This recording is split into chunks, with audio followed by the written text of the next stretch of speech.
So what we're going to look at next in regards to two sample data involving quantitative data has to do with significance tests. So when we're talking about the significance test for the difference between two means, we're basically looking at a null hypothesis that you can write in two different ways. This one right here is probably the most common way that we'll say it, which will be to say that the two means, mu1 minus mu2 equals 0, which basically means if they're equal to 0, that means that the values are the same, so you could say that they're equal to each other.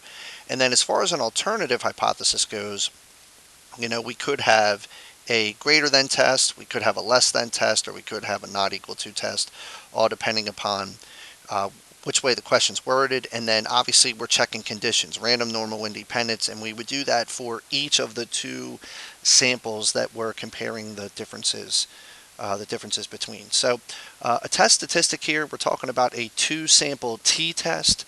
So this is the formula that we would use to compute that. Just note that mu1 minus mu2 is always going to equal 0 because that's what we're getting from the null hypothesis. And the p-value, kind of come back to this here, the p-value for this we're going to compute. I'm going to show you how to do that in your calculator, and then we're going to basically get the degrees of freedom for these kind of questions. We're going to get these from our calculator, and I'll show you where those are when we go to do the two sample t-test for each one of these. So conditions that need to be met, nothing that's different that we've talked about before with quantitative data. First, a random condition, data needs to come from a simple random sample or from some type of randomized experiment. The normal condition, either both population distributions need to be normal or the sample sizes from each group need to be 30 or more.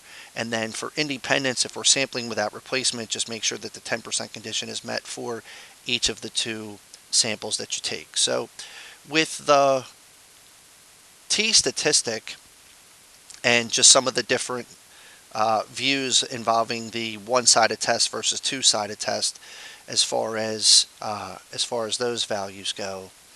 And here's an example of a two-sample t-test. So it says, does increasing the amount of calcium in our diet reduce blood pressure? Examination of a large sample of people revealed a relationship between calcium intake and blood pressure. The relationship was strongest for black men. Such observational studies do not establish causation. Researchers therefore designed a randomized comparative experiment. The subjects were 21 healthy black men who volunteered to take part in the experiment. They were randomly assigned to two groups. 10 of the men received a calcium supplement for 12 weeks, while the control group, which was the other 11 men, received a placebo pill that looked identical. The experiment was double-blind, meaning that the people in the experiment nor those running the experiment knew which group each of the subjects were in. The response variable is the decrease in systolic, that's the top number of the blood pressure, for a subject after 12 weeks, and they're measuring that in millimeters of mercury. An increase appears as a negative response. So here is the data. So for the calcium group, here's the 11 subjects, and here was either the increase or decrease, in this case, in their systolic blood pressure, and then here is the data that you get for the calcium group. So if we're talking about sort of framing this in kind of a state plan do conclude type of way, just remember with the significance test in the state, we want to mention three things. Number one, what the null and alternative hypothesis are in this case. So in this case, we're going to do a greater than test. We want to mention what each of the different means in this case stand for. So we have the true mean decrease in systolic pressure for healthy black men, like the ones in this study who take a calcium supplement, and then the same thing for those that were in the placebo group. And then we also want to mention what the significance level is. So just remember, those are the three things that you want to put in the state part of your state plan to conclude. The plan, we want to mention what kind of test we're going to do. In this case, this is a two-sample t-test for the differences of two means. We want to check conditions. So if you notice with this, they did randomly assign the subjects in the experiment. However, there were only 21 subjects, 11 in one group, 10 in another group. So, and it did not mention that they come from a normal population. So because of that, we need to check the graphs of the data values to see if there's any type of strong skewness or outliers. So we got some box and whisker plots here in the first group. Here's a normal probability plot for each of the two data groups there. So you can see there doesn't see anything that suggests either any type of strong skewness or outliers that are involved here. And then for independence, because an experiment, we just kind of need to assume in this case that no one's individual results would affect someone else's. So in terms of the do part, right, we're going to compute the test statistic for this, which in this case would be 1.604. So we'll talk about where that comes from in your calculator with this. And I kind of gave you the screenshots here at the bottom of what this looks like when you put the values in, as well as what the values are that you get out of this. So the p-value for this comes out to be roughly 0.07. So we would, in this case, our conclusion here is because the p-value is greater than the significance level, we would fail to reject the null hypothesis. So in this case, we would say the experiment does provide some evidence that calcium reduces blood pressure, but the evidence is not convincing enough to conclude that calcium does in fact reduce blood pressure more than the placebo does.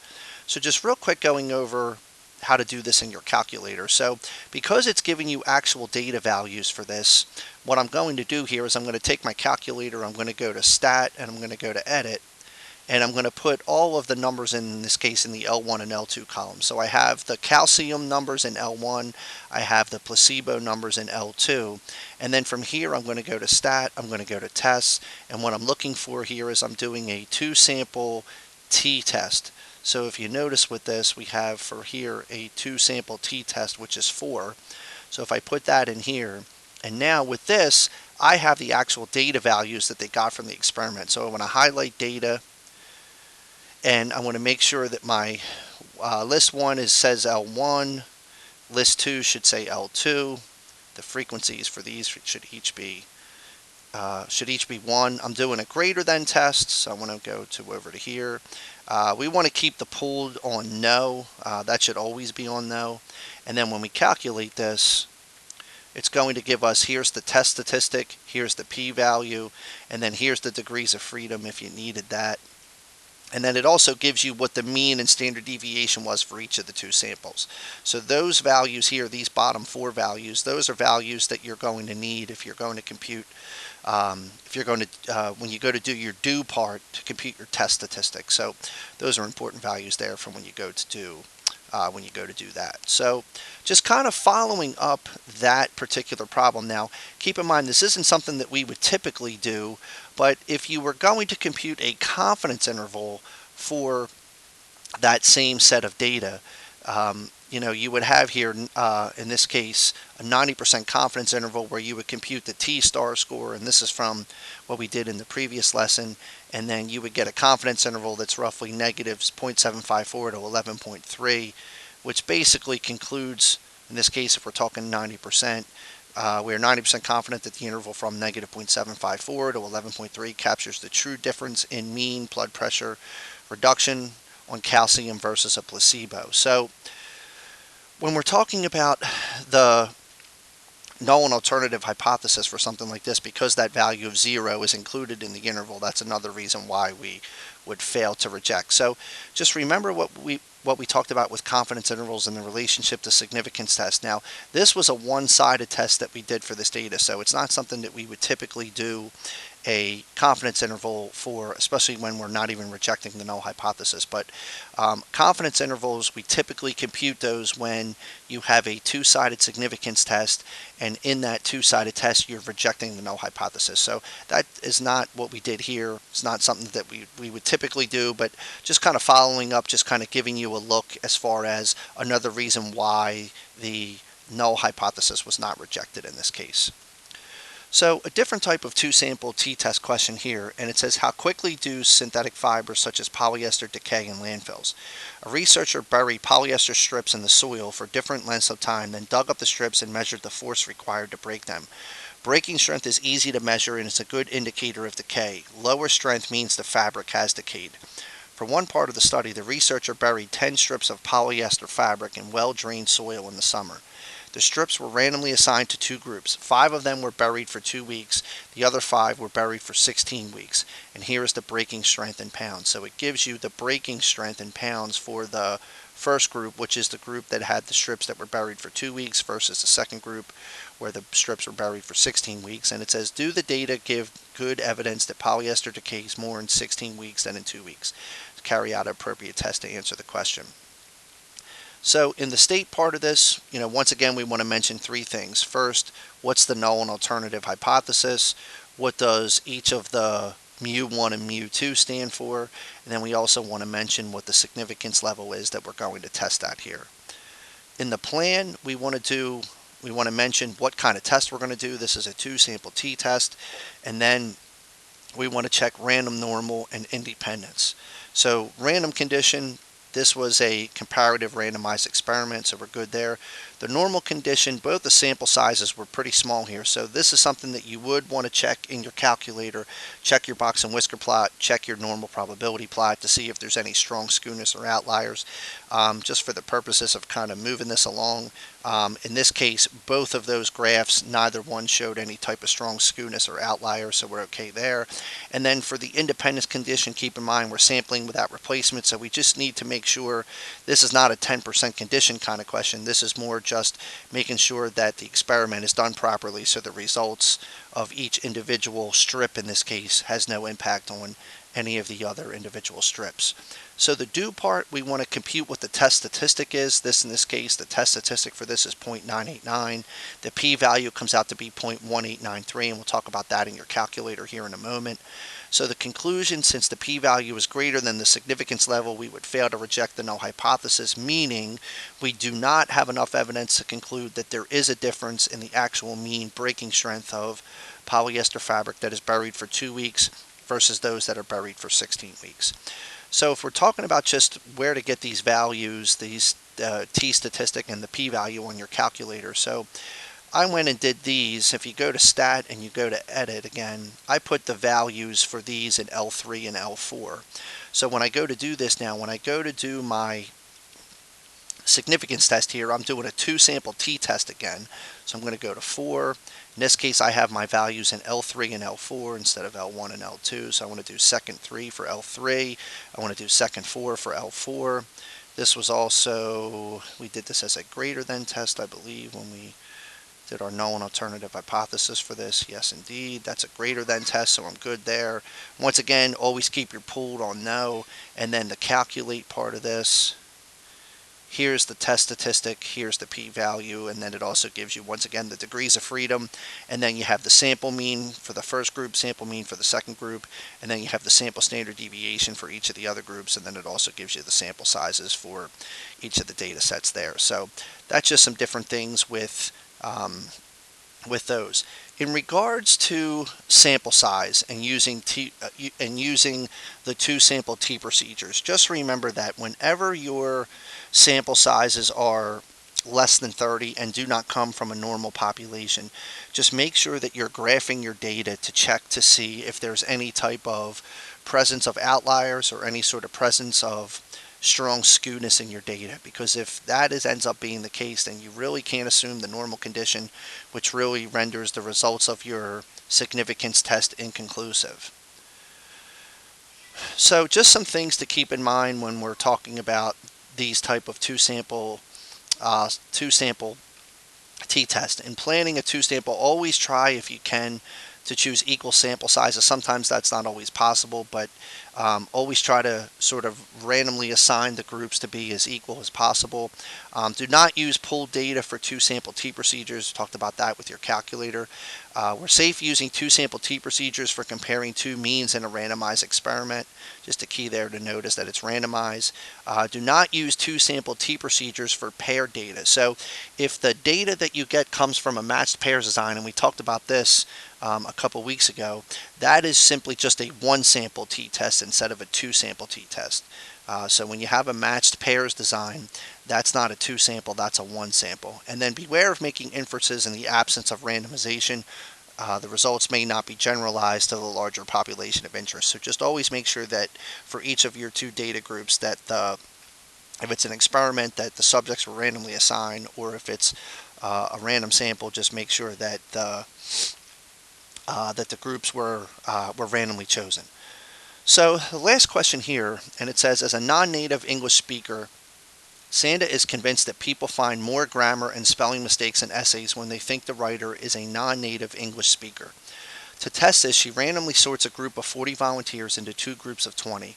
Both groups are given the same paragraph to read. One group is told that the author of the paragraph is someone whose native language is English.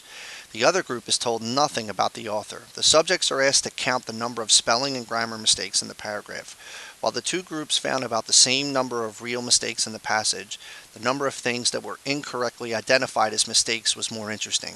Here are the results. So they have the number of mistakes found, and this is the native English speaker versus the non-native English speaker. So the question for this says, do these data provide convincing evidence that readers are more likely to incorrectly identify errors in writing if they think the author's native language is not English? Support your conclusion with an appropriate statistical test.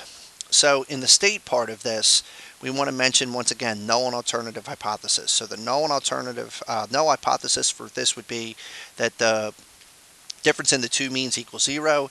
In this case, we're going to, for the alternative hypothesis, we're going to say the difference in the means is greater than 0.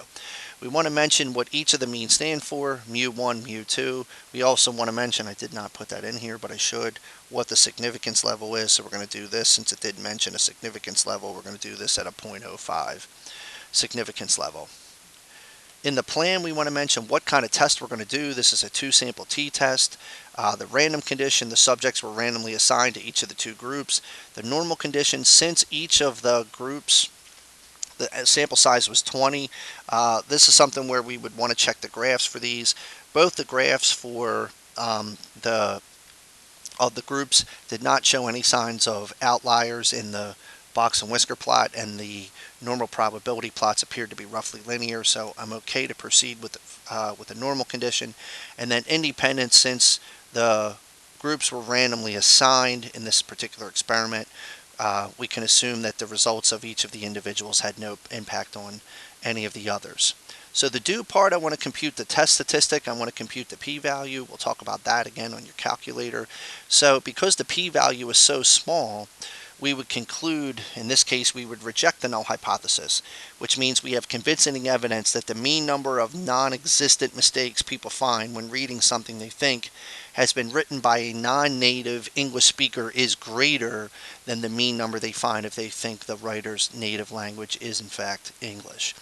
So just once again talking calculator with this. So if I go to stat and I go to edit again, and I put all these values in L5 and L6 over here, so just so you can see where those are. So to compute the test statistic and the p-value, I'm going to go to stat, I'm going to go to test, I want line 4 here, the two-sample t-test. So once again, I put all my first values in L5, I put all the other values in L6, and this was also a greater than test. And I'm going to calculate here, which is going to give me on the top, here's the test statistic, here's the p-value. So I think I did this, was it greater than, or did I put the numbers? I think I put the numbers in backwards. So this really should be, since I put the numbers in the opposite of what it was supposed to be, I should actually be doing a less than test because of that. So if I go to stat and I go to 4 here, I actually want to put this in as a less than test because I did put the numbers in L5 and L6 backwards.